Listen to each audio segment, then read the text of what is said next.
Hey guys, today's the day. I'm here with Lance Crewy from Crewy Guitars. Say hey, Lance. Hey everybody. And basically, I'm missing a few pickup sounds in the studio, and I wanted an inexpensive guitar that I could modify. And I've never really modified. I've always paid somebody to do it. So Lance is gonna modify this PRS we got to put some TV Jones in it.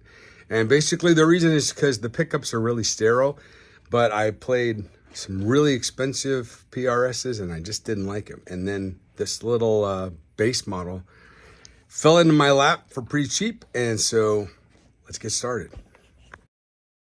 Hey, thanks for watching. My name is Charlie Hines, Charlie Hines Studios and Cave Records. And as a music producer or a songwriter, you're kind of always working with somebody that you want to try to find the best possible sound, whether that's piano, guitars, amps. And there were a few that I was missing in the studio, sound-wise. And that was the Filtertron pickups, the TV Jones Classics, which I loved in a guitar that I parted with.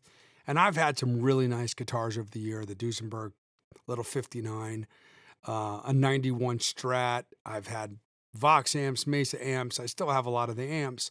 I love Lakeland Strats. That's a burl top there.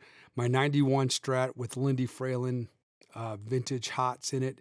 And you're always looking for that sound, even if it's just for a pre-chorus or something. So I was missing the Filtertron, so I decided I'm going to shop around, and I played some really expensive PRSs, and I just hated the way they felt in my hand. And then I saw this one online, so I bought it. It's a SECE24, and as soon as I took it out of the box, I was like, oh my gosh, this thing plays so well. So I looked around, I said, we got to modify. So I changed the knobs. I looked for a toggle switch to change, but the knobs already look better. And then I just started to collect some parts, locking tuners. I went with the 9 to 42 strings, shallower strap locks, and then I ordered the TV Jones Classics. They're great pickups. I've had them before, but I wasn't sure. So once I got all the parts together, even some new pickup rings, we decided to go to work. First thing we did is chop off the strings, yank the tuning heads out, and of course we went to the SC locking tuners from PRS, and they look great. I love the brass with the locking cap on it. It's pretty cool. Then we had to remove the nut, and Lance went to work, and there you can see there's a little bit of glue left over residue, so we had to file that off. And once we got that section of the neck flat, then we were able to kind of address the nut. But in the process, I ordered this John Mann man-made bridge, and he was nice enough to give me the black chrome with the nickel saddles instead of the black chrome with the gold saddles, because there was no gold on this guitar at all. And you could see the difference right there between the stock PRS tremolo and the brass man-made. And that's the steel one with the stock springs. As soon as we started taking it apart, we realized it wasn't shielded. The cavity wasn't shielded. And I know some people might not think that's a big deal, but when you're playing under a ton of lights, even in a church, sometimes it can get squirrely. The pickup cavities were not treated at all. So of course we copper lined them, and then we kind of painted around the part that the copper didn't go up on so that we could still solder a ground wire to the copper lining. And then it was time to kind of get busy with the pickups. And of course, you know, there were humbuckers in there, so there's a little bit of space between the pickup ring, but I don't really care about that. I'm really just getting the guitar for the tone. Changed the shallower strap locks. They look pretty good. And then once we opened up the cavity for the pots, we realized, oh, that was shielded, so we didn't have to paint in there.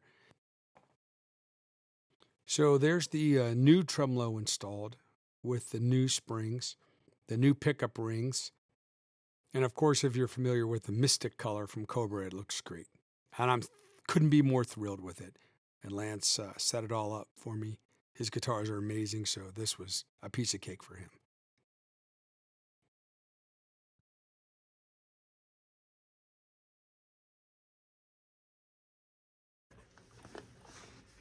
Well, she's done. The patient came through surgery, and I'm excited to show it to you. I'll walk you through it in just a second, but yeah, she's done, and she sounds amazing. Sounds great, but this is the work. And it was a lot of fun doing it, and I'm stoked to add this sound to the studio. Have a good one. Take care. So there you go, locking SE tuners, just a cap that I bought from Etsy, a new core nut that I got from John Mann from Man Made. Everything on the neck is still the way it was when it came from Guitar Center. Ryan Nye at GC Pro gave me a fantastic price on it. And when I played it, I was like, this is one of my favorite guitars to play. TV Jones pickups with the Mystic Color chrome plated pickup rings, and the man-made 2040 model tremolo.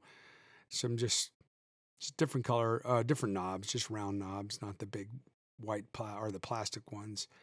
The Shaler locking strap locks, and there you go.